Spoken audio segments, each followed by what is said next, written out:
সেবার বৌদির জন্মদিনে আমার শুটিং ছিল, ফিরতে রাত হয়ে গিয়েছিল। ক্লান্ত হয়ে বাড়ি ফিরে বাথরুমে ঢুকে পড়েছিলাম। স্নান সেরে শরীর মনের ধকল কিছুটা কমিয়ে ঘরে পা দিতেই কানে এলো দাদা বৌদির কথা কাটাকাটি হচ্ছে। কোনো বিষয় নিয়ে বোধহয় তর্ক বেঁধেছে। ব্যাপারটা তখনও অস্বাভাবিক ঠেকেনি। দাদার সঙ্গে বৌদির এমন একটু আধটু মাঝে মাঝে ঘটতো। বৌদি সাদা মনের মেয়ে, মনের মধ্যে তেমন ঘোর প্যাঁচ ছিল না।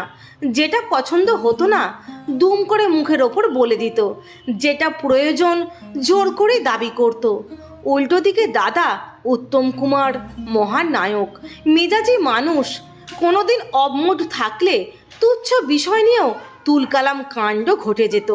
তবে একটা ব্যাপার সবসময় লক্ষ্য করেছি, দাদা বৌদির মনোমালিন্য বেশিক্ষণ টিকত না। সেই কবে কৈশোরে দুজন